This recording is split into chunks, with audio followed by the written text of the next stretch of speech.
इस वीडियो के माध्यम से सुनाई गई कहानियाँ अनुभवों की वास्तविकता का दावा नहीं करती है। वीडियो का उद्देश्य कहानियों के माध्यम से किसी भी तरह का अंधविश्वास फैलाना या अंधविश्वास को बढ़ावा देना नहीं है।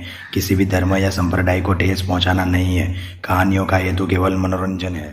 नमस्कार दोस्तों, मैं हूँ दिव्येश और आप सुन रहे हैं कहानी तर्क वितर्क और ज्ञान की दिव्येश के साथ। हेलो फ्रेंड्स, आज हम बात करेंगे वृंदावन के सबसे रहस्यमय निधिवन के बारे में, जहां आज भी भगवान श्री कृष्ण राधा जी और गोपियों संग रास रचाते हैं।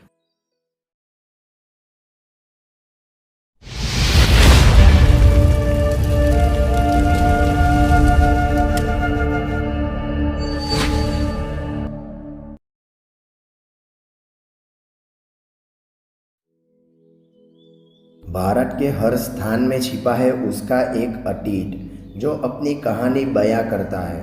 भारत की धार्मिक जगहों में छुपे राज लोगों को भगवान का अस्तित्व मानने पर मजबूर करते हैं। ब्रजभूमि में कई ऐसी जगह है जो लोगों के बीच सदियों से आस्था का केंद्र रही है।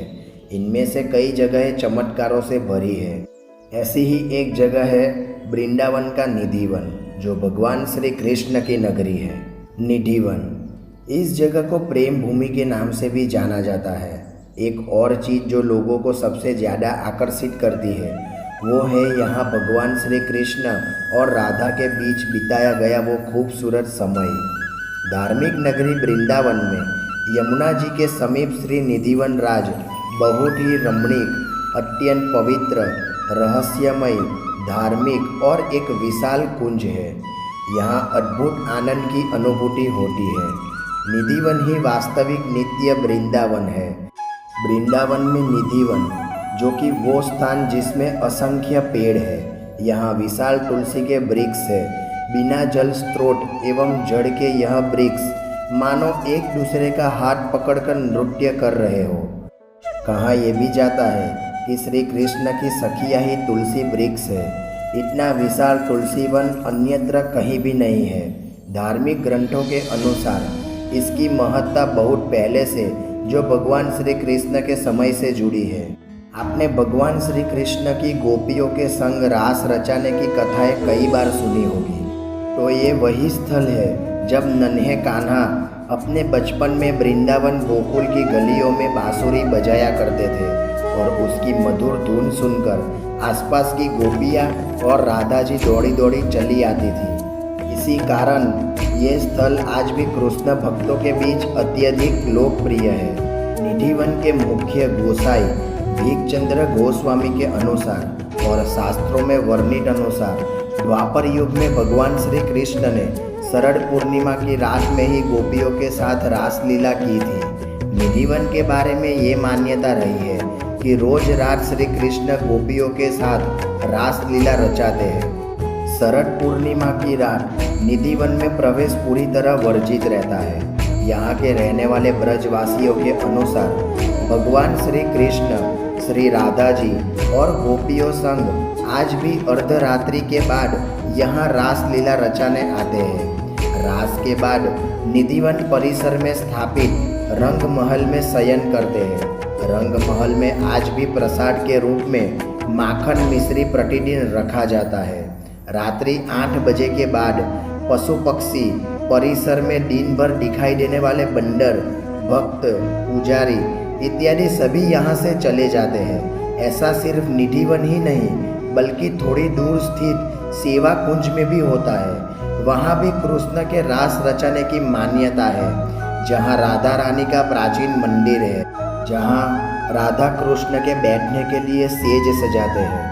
रास मंडल से जुड़े पुजारी बताते हैं कि निधिवन के अंदर बने महल में रास लीला की मान्यता रही है। मान्यता है कि संगीत सम्राट और ध्रुपद के जनक स्वामी हरिदास भजन गाया करते थे। माना जाता है कि बाके बिहारी जी ने उनकी भक्ति संगीत से प्रसन्न होकर एक सपना लिया। सपने में कहा कि मैं तुम्हारी साधना स्थल में ही विशाखा कुंड के पास जमीन में छिपा हूँ। सपने के बाद हरिदास जी ने अपने शिष्यों की मदद से बिहारी जी को निकलवाया और मंदिर की स्थापना की थी। निधिवन परिसर में ही संगीत सम्राट एवं ध्रुपद के जनक श्री स्वामी हरिदास जी की जीवित समाधि, रंग महल, बाके बिहारी जी का प्रागट्य स्थल, राधा रानी बंसी चोर, बूटेश्वर महादेव, ध्रुव टीला, कंस किला, अम्बरीथ टीला, कंस वध स्थल, पिपलेश्वर महादेव, बटुक भैरव, कंस का अखाड़ा, पोतरा कुंड, गोकर्ण महादेव, बलभद्र कुंड, महाविद्या देवी मंदिर आदि दर्शनीय स्थान है। रंग महल, जहां माता राधा रानी के श्रृंगार का सामान रखा जाता है, जिसमें साड़ी चूड़ियाँ रख दी जाती है। इसे विशेषकर महिलाएं चढ़ाती है। कहते हैं कि रास लीला के बाद भगवान कृष्ण इसी रंग महल में चंदन के पलंग पर विश्राम करते हैं। इसलिए सूर्यास्त से पहले कृष्ण जी के लिए बिस्तर सजाया जाता है और एक लोटा पानी, दातून, पान और अन्य सामान रख दिया जाता है।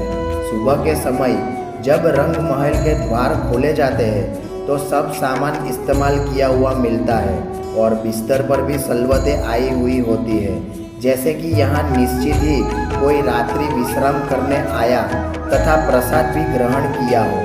लोटे का पानी खाली, दातून कुचला हुआ और पान खाया हुआ मिलता है। इसे देखने के लिए आप सूर्योदय होने से पहले ही निधिवन पहुँच जाए।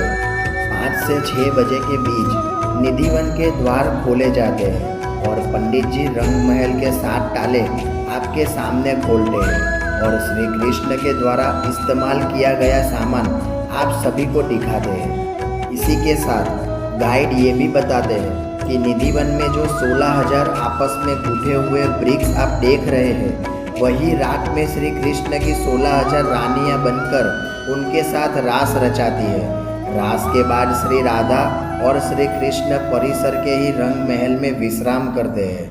सुबह 5:30 बजे रंग महल का पट खुलने पर उनके लिए रखी दातून गीली मिलती है और सामान बिखरा हुआ मिलता है, जैसे कि रात को कोई पलंग पर विश्राम करके गया हो। क्या है रास लीला?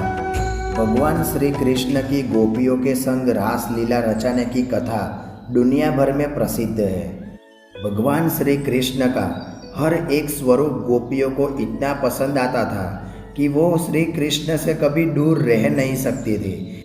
इस बात का जीता जागता सबूत वृंदावन की हर वो गली है जहाँ से गुजरने पर श्री कृष्ण के रास की कहानियाँ बयां होती है, लेकिन बेहद कम लोग ही जानते हैं कि इसकी शुरुआत वहाँ से हुई थी जब कामदेव की चुनौती को कृष्ण ने स्वीकार किया था।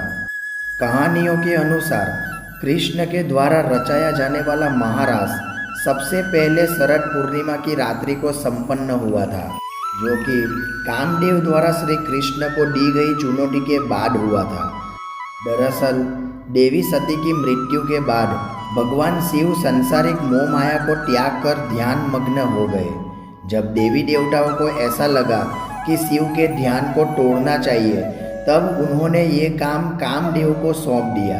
ऐसा कहते हैं कि कामदेव ने एक बाण चलाया और उसी बाण ने भगवान शंकर को पार्वती की ओर आकर्षित किया, लेकिन इसके बाद भगवान शंकर अपना ध्यान टूटने के कारण क्रोधित हो गए और उन्होंने कामदेव को भस्म कर दिया। कामदेव के भस्म होने के बाद उनकी पत्नी ने भगवान शिव से प्रार्थना की कि वो कामदेव को पुनः जीवित करे। इसके बाद भगवान शिव ने कामदेव को एक बार फिर से जीवन दान दे दिया। इस घटना के बाद से कामदेव को अपने ऊपर घमंड हो गया कि वो किसी को भी काम के प्रति मोहित कर सकते हैं। इसी घमंड के कारण एक बार कामदेव ने श्री कृष्ण, जो कि वासना और काम जैसे किसी भी भावना से मुक्त है, उनसे कहा कि वे उन्हें वासना के बंधन में बांधकर ही रहेंगे। फिर क्या था, श्री कृष्ण ने भी कामदेव की चुनौती को स्वीकार कर लिया। इसके बाद कामदेव ने भगवान कृष्ण के सामने एक शर्त रखी। उन्होंने कहा कि आश्विन माह की पूर्णिमा की रात्रि में कृष्ण को वृंदावन में स्वर्गलोक की अप्सराओं से भी ज़्यादा खूबसूरत गोपियों के साथ आना होगा। कृष्ण देव ने बिल्कुल ही ऐसा किया जैसा कामदेव ने कहा।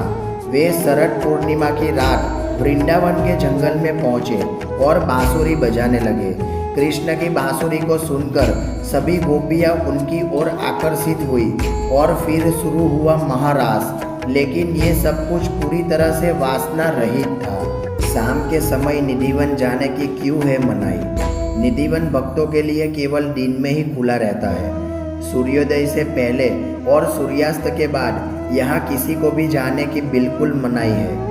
सूर्यास्त से पहले ही इस वन को खाली करवा कर बंद कर दिया जाता है। सूर्यास्त से पहले मंदिर के पुजारी भी ये जगह को छोड़कर चले जाते हैं। आपको दिन में कई पक्षी व बंदर इस वन में दिख जाएंगे, किंतु शाम होने के साथ साथ वे भी इस वन को छोड़कर चले जाते हैं। जैसा कि हमने आपको बताया कि रात्रि होते ही यहाँ स्वयं भगवान श्री कृष्ण अवतार लेते हैं और गोपियों के संग रास लीला रचाते हैं।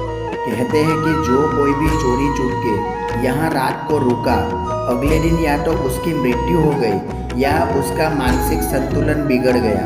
कुछ लोग तो अंधे, बहरे व गूंगे भी हो गए थे। इसलिए यहाँ रात को किसी के भी रुकने की मनाही है। जब आप निधिवन देखने जाएंगे तब आसपास के घरों को देखकर आपके मन में एक बात और आएगी कि इन घरों की छत या बालकनी से रात में निधिवन का नज़ारा देखा जा सकता है। लेकिन आश्चर्य की बात यह है कि सूर्यास्त के बाद निधिवन में इतना गहरा अंधेरा हो जाता है और साथ ही वहाँ के पेड़ों पर एक धुंधली सफ़ेद परत छा जाती है, जिससे निधिवन के अंदर की कोई भी गतिविधि को उन घरों से भी नहीं देखा जा सकता है। इसका प्रमाण देखने के लिए आप सुबह 5 बजे निधिवन पहुंच जाए, जब सूर्योदय नहीं हुआ होता है। उस समय आप निधिवन के बाहर के पेड़ों को भी देख लीजिएगा, आपको समझ आ जाएगा। आप वहीं खड़े रहिएगा और सूर्योदय होने और रोशनी आने की प्रतीक्षा कीजिएगा। जैसे ही सूर्योदय हो जाएगा तब एकदम से पेड़ों से धुंधली परत हट जाएगी और अभी तक आपको वहाँ जो एक भी बंदर या पक्षी नहीं दिखाई दे रहा था, वह सब भी एकदम से उमड़ पड़ेंगे। रात को निधिवन में रास लीला देखने पर क्या होता है? आज इंसान जमीन पर बैठे बैठे पूरा ब्रह्मांड देख सकता है, मगर जिस इलाके की हम बात कर रहे हैं वहाँ कोई भी इंसान वो खास रात चाह कर भी नहीं देख सकता, क्योंकि यहाँ कौन कब क्या देख सकता है ये इंसान नहीं भगवान तय करते हैं। जिन लोगों ने भी ये रास लीला देखनी चाहिए वो या तो पागल हो गए या फिर उनकी मौत हो गई। निधिवन का रहस्य जानने की कोशिश कई लोगों ने की, लेकिन कोई बच नहीं सका। ये कहानी उस रात की है जिस रात में आंखें खोलना मना है, क्योंकि इस रात एक खास इलाके में जो कुछ होता है उसे देखने की इजाज़त किसी को नहीं है। ये सिलसिला सदियों पुराना है, मगर रात के इस राज का गवाह आज तक कोई नहीं बन पाया। ऐसा नहीं है कि लोगों ने पता करने की कोशिश नहीं की, पर यह राज जिसने भी जाना वो इसकी हकीकत दूसरों को बताने के लिए जिंदा ही नहीं रहा। यदि कोई छुपकर रासलीला देखने की कोशिश करता है तो वो अंधा, गूंगा, बहरा या पागल हो जाता है, ताकि वो इस रासलीला के बारे में किसी को बता ना सके। तो आखिर ऐसा क्या होता है उस रात में जिसे देखना मना है? करीब 1.5 दशक पहले संतराम नामक एक राधा कृष्ण का भक्त था जो जयपुर से वृंदावन आया था। उसने निधिवन के बारे में सुना था। हरि की भक्ति में वो इतना खो गया था कि उसने रात में कान्हा की रासलीला देखने की ठान ली। वो चुपके से निधिवन में छिपकर बैठ गया, मगर सुबह जब मंदिर के पट खुले तो वो बेहोश पड़ा मिला। उसे जब होश आया तो लोगों ने देखा कि वो अपना मानसिक संतुलन खो चुका था। पुजारी ने एक बार ये भी बताया था कि जहाँ पर भगवान कृष्ण रास रचाते हैं वहाँ पर 2 लोगों ने उन्हें छिपकर देखने की कोशिश की थी और अगली सुबह ही दोनों पागल हो गए थे। तुलसी के पेड़ बन जाते हैं गोपियाँ। यहाँ आप जो भी पेड़ देखेंगे वो अपने आप में विचित्र है। निधिवन के वृक्षों की खासियत ये है कि इनमें से किसी भी वृक्ष के तने सीधे नहीं मिलेंगे। सभी पेड़ों की शाखाएं सीधी ना होकर मुड़ी हुई है। सामान्य रूप से विश्व में सभी पेड़ों की शाखाएं नीचे से ऊपर की ओर जाती है, किंतु निधिवन में सभी पेड़ों की शाखाएं ऊपर से नीचे की ओर जाती है। अब तो हालत ये है कि रास्ता बनाने के लिए इन पेड़ों को डंडे और रस्सियों के सहारे रोका गया है। ये चीज़ अपने आप में ही विचित्र है। मान्यता है कि सूर्यास्त के बाद पेड़ों की यही शाखाएं गोपियों में परिवर्तित हो जाती है, जिनके साथ भगवान श्री कृष्ण रासलीला रचाते हैं। सूर्योदय होने से पहले ही वे पुनः अपने रूप में आ जाती है। जोड़ों में है तुलसी के पौधे।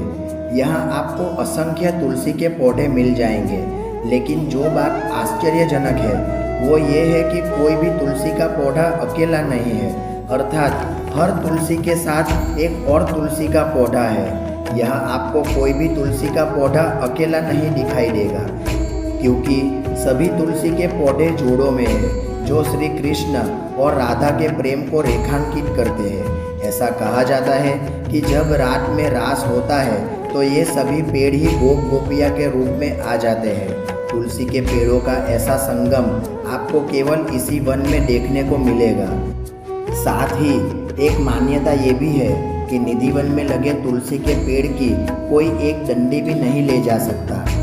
वहाँ के लोग बताते हैं कि जो भी लोग इन पेड़ों की डंडियों को ले भी गए वो सभी किसी न किसी आपदा का शिकार हो गए, इसलिए कोई भी इन्हें नहीं छूता है। ललिता कुंड, यहाँ आपको एक कुंड भी देखने को मिलेगा जिसे ललिता कुंड के नाम से जाना जाता है। मान्यता के अनुसार द्वापर युग में जब भगवान श्री कृष्ण रासलीला रचा रहे थे, तब अचानक उनमें से एक गोपी ललिता को प्यास लगी।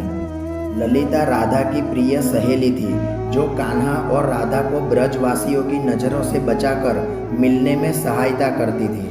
तब भगवान श्री कृष्ण ने वही एक कुंड का निर्माण कर दिया, जिसे आज ललिता कुंड के नाम से जाना जाता है। निधिवन के रहस्य का असली कारण वास्तुगुरु कुलदीप सालूजा बताते हैं कि सच तो ये है कि निधिवन का वास्तु ही कुछ ऐसा है जिसके कारण ये स्थान रहस्यमय सा लगता है।